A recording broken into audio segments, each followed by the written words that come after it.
Hello guys, welcome to Daddy Share Space and welcome to my shop. So today I just decided to do Daddy Share Space daily with my GoPro. I was working on some footage, however I didn't really feel like it was quite ready, so I might keep working on that in the background. But today I just thought I would just do a little bit of walk around to part of my shop. So I did get a question today about this table saw setup, and as you can see I made it narrower from front to back, so now I can get it out that door if I want to. But it's still, about the same width as my table. It's still on the same plane as my MFT, so I can still use my MFT as an outfeed. So right now you can see how I have everything set up. I've got the table saw here to go for, to have an outfeed table there. Back over here, well, this is my little cheap Ryobi router table, and as you can see it's a complete mess. There's just stuff all over it, and I need to go through and sort these router bits out and get all that stuff situated. Right here you can see my two oversized sustainers that I have. That's the RSC 18 and then now the KHC 18. So those sustainers, I have to figure out a solution for how to stack those other than here, because if I put it on my wall back here they don't line up properly, so I got to figure that out. So right here you can see how much of a mess this is, and this is the problem with having flat surfaces like this. Tools just kind of accumulate and things don't work out quite like you would hope that they would. So on the project that I was doing yesterday, working on that table saw cart, I did use the TPC. I used the CSX. I used the CSX 12. I did use this impact. I didn't use the TID or the T18, and I also didn't use the CSX. And I was thinking about this, and I decided I wanted to share it. For some reason, the CSX, the original one, is more comfortable than the CSX 12 and the CSX 18. When I was using all of these on the table saw stand, what I realized is this is a lot bigger than what you think. I mean, it is smaller than where's that other drill at? Oh, yeah, it's smaller than the C18 to some degree, I guess. Or it feels like it's smaller. Like up here it's a lot bulkier and it's not as ergonomic here. But this, with the battery platform, I appreciate the fact that when you set it down it stands up properly. But this doesn't feel like much of a change from this particular drill here. And for whatever reason, the Festool CSX drill, it just feels a lot lighter, a lot more nimble, and it's more comfortable by comparison to the CSX12. Now, what I would say though, as I said, I didn't use this at all on the project. I did use this one quite a bit. I did not use this one. Here, let me just put all the ones that I did use on that project and lay them up here. All right, so on yesterday's project, I did use the TSX 18. I did use the CSX 12, I used the TID, I used the CSX 18, and I used the TPC 18/4. And obviously this is the heaviest one out of the bunch, so it was not as ergonomic to use, but I only grabbed it because it was the one that I saw in my line of sight. The CSX, I used it with this 3/8 anvil on it so that I could screw in the bolts for the casters. I only pulled this out because I have two connectors that look like this one, but one of them works with 1/4 inch and the other one works for the Festool bits. And since this one's 1/4 inch, I just grabbed this and used it with this one because these bits, I'm not sure, let me just see. I don't think these will fit natively in a, yeah, as you can see there, they don't fit natively in the Centrotech chuck.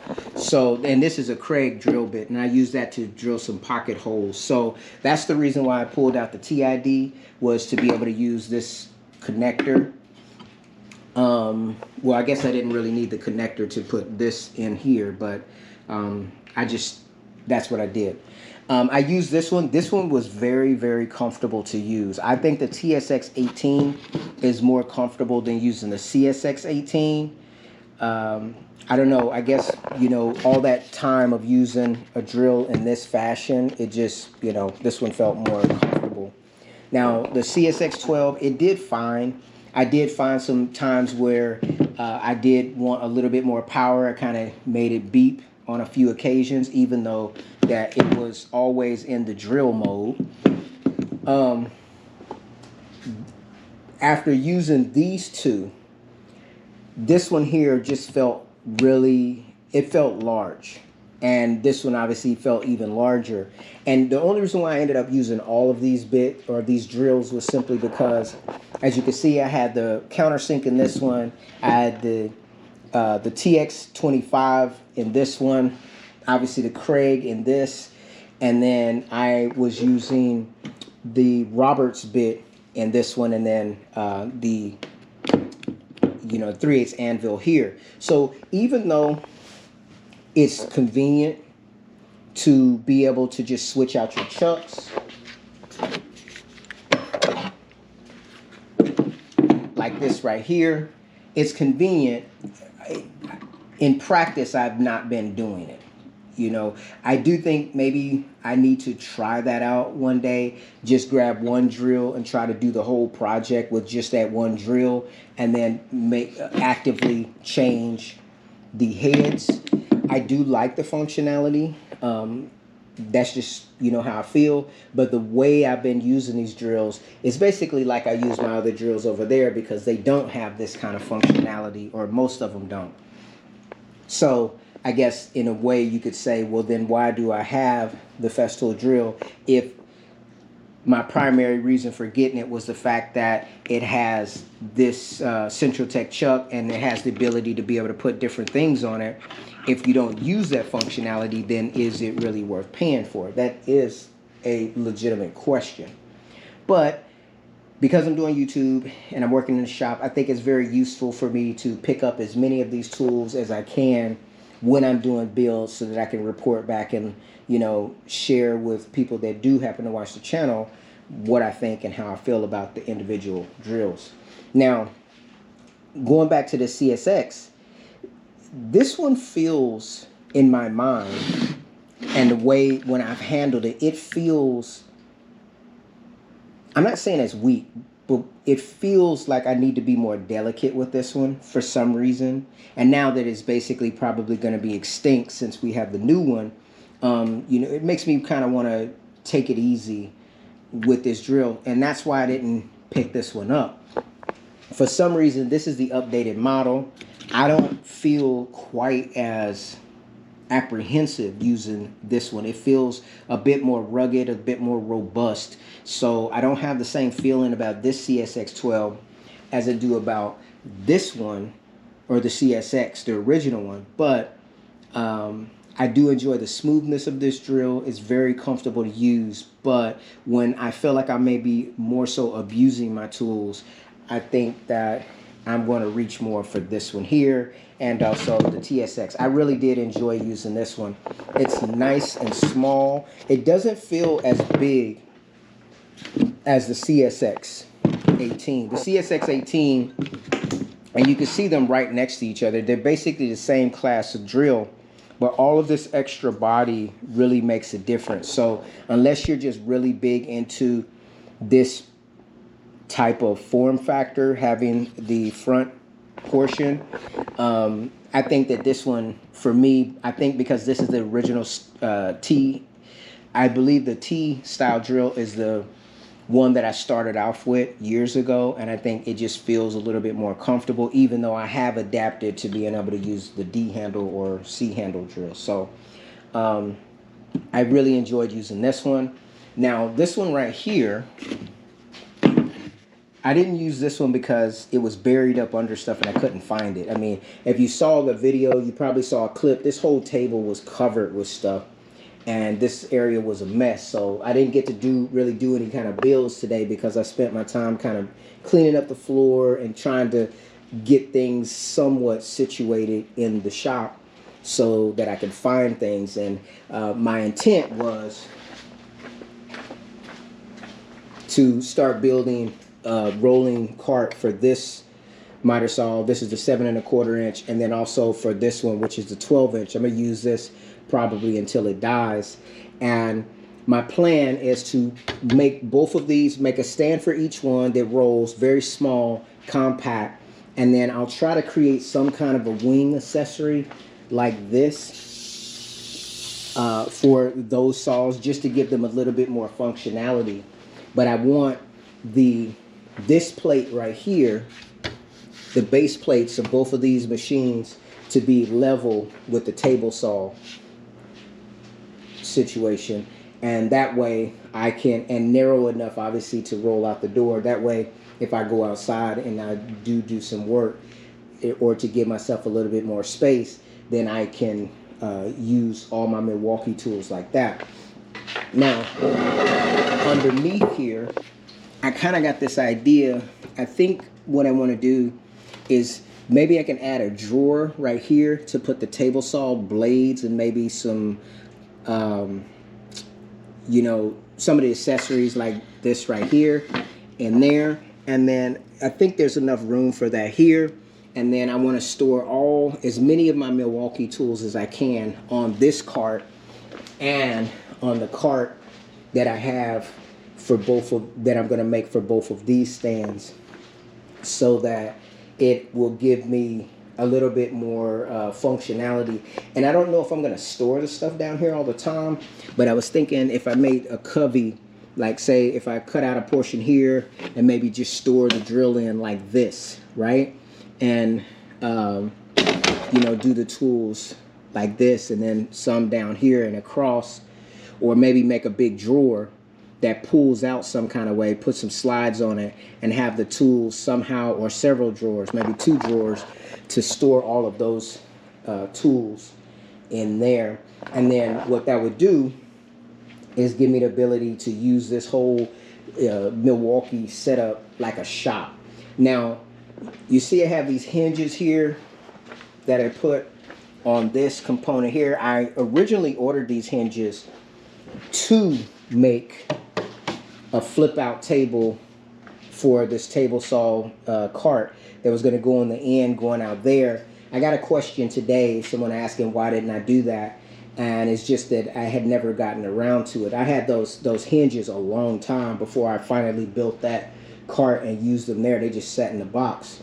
But if I think more than likely, rather than take this apart again and cut it up, I may just totally rebuild this, because if I wanted to still be able to get out that door, that means if I'm going to add a flip up, I would have to cut this even narrower to afford for that back part to be able to swing out, or to attach to the back, because right now it's pretty tight getting out the door.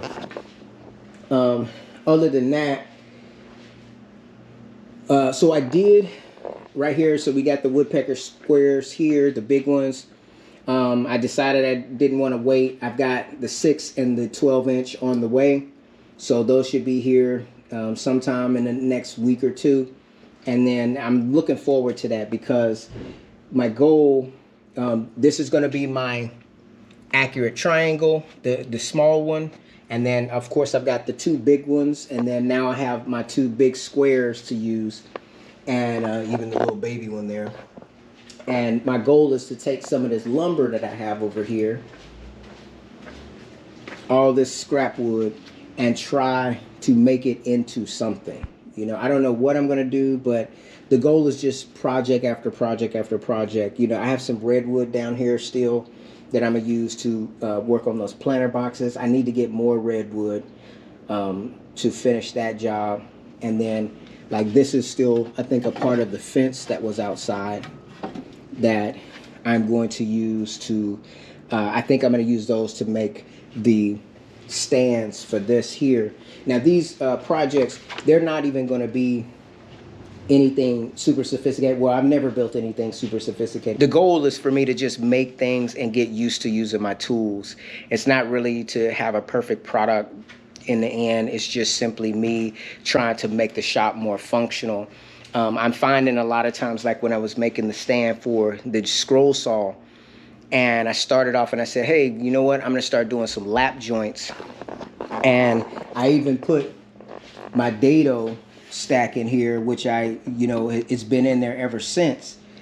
And when I was doing the lap joints, what I ended up finding out is I had a problem, because when I started milling up the boards, I used the jointer, which is here. I used that, and then I called myself doing a little bit of planing, which is right here. And once I did that, and then I tried to, just do the half lap, it came out to be, it was basically inconsistent. And I started off with like a full 2x4, and I split it using the DeWalt table saw that I have right here. And when I did that, I had to make it in 2 passes. So I cut, probably about halfway up the board, or a little bit over half. And then I flipped the board over and cut the other half. And then after that, I called myself running the board like through the planer. And what I realized is I didn't get the consistent results that I was looking for. And so when I went to do the dado or rabbits on the boards to do the half lap, it came out too thin. So when I put them together, there was a gap in between. And so then I kind of scrapped that project, because I realized I needed to go back to the drawing board to get that done. So anyways, that's just, just lets me know I need to get more practice in. I need to be more decisive about the method that I'm going to use to make stuff. And I think right now, just trying to get the functionality of the shop where I want it to be, where I can grab whatever tool I need to grab and just use it, is probably a little bit more important than me making final solutions. I mean, all these tools that I have up here on the wall right now don't cause me any issues because they're out of the way. This, on the other hand, right here, is making it difficult to be able to get to projects. So this situation, and that over there, that is where I need to apply my time so that I can get more functionality. And even that over there, this is a part of it. I need to get this on wheels. I need to get this on wheels. That way I can fold these tables up and only use them when I need to. So I'm pretty much going to wrap this video up right here. It's just kind of a little update video showing you a little bit of the shop. I want to make this shop more functional. I want to get it to the point to where I'm able to do the things that I want to do without having to move things so much. I know I have a lot crammed in the garage here, and I do have to figure out how to play Tetris to get it all to work together. Definitely there's some tools that I probably need to let go of, but I won't really know which ones to do that with until I actually experience it. Once I get my shop kind of running the way that I want it to run, then I think I'll have a better idea of which tools that I should keep and which tools I should get rid of. Obviously, you guys already know I got the Milwaukee, got the DeWalt, got Makita, got Festool. I've decided that, it would be unique, especially for me being here on YouTube, if I did, and I mean unique for someone like myself, not unique to YouTube in of itself, but I think it would be kind of cool to have a shop with all Festool tools and using those in my daily projects, especially as a person that's relatively inexperienced. People can get my honest opinion, or an opinion of someone that is not like working for the company or someone that is not sponsored. And so as a result, it'll be an honest opinion. And of course there's growing curves that go with that of course there's growing pains that go with that, because, some of these tools, I don't even know what the hell I'm doing. So it's going to take time for me to get the learning curve out of the way. Then once I get the learning curve out of the way, then I'll be able to say, as I said with this TSX drill over here, because I grew up or my first drill set had this style of drill, I didn't know how much I would prefer this one over this one because I enjoyed this CSX. This right here was like my, you know, basically I guess I say my favorite drill. I chose it over all of my drills up there. I felt like the ergonomics was better than the Milwaukee drill. I felt like they were better than the DeWalt that came out and better than the Bosch FlexiClick. And so it just seemed to me, now this one here, I never was a big fan of how this one felt in the hand, but when I needed to do things that were more, a little bit more, that needed a little bit more power, then that's why I would use this one. And essentially these two are very similar. I think this one's a little bit more powerful than this one. I still haven't really put this one through its paces, but I assume I'm going to like this one a lot because it has the same type of body shape as this one. This one here, I'm glad I bought it because it's the most powerful Festool drill at this point in time. And I love the functionality, but this one here is not one that I really want to reach for a lot to do my jobs and or tasks. So of all these drills here, this one here, I mean, it is what it is. It's just an impact that happens to be on the same platform. I don't have anything special to say about that. I could see myself getting another one of these, to be honest. And the way that you hold this particular drill, I do like that on occasion. So I could see myself having a second one of either one of these or both of these if I was using them every day in the shop. Because to be honest, if I do another job where I'm using multiple drills like this, I don't feel like I always would want to grab the larger drill. I think the smaller drill is a lot more comfortable. And I find since I have these now in the shop, I really would rather reach for these bigger drills like this when I need to. And this one here, I'm just kind of, I guess, babying to some degree. Anyways, guys, I want to thank you guys for taking time to watch the video. I will see you in my next one, and hopefully I'll get to build something tomorrow. Take care.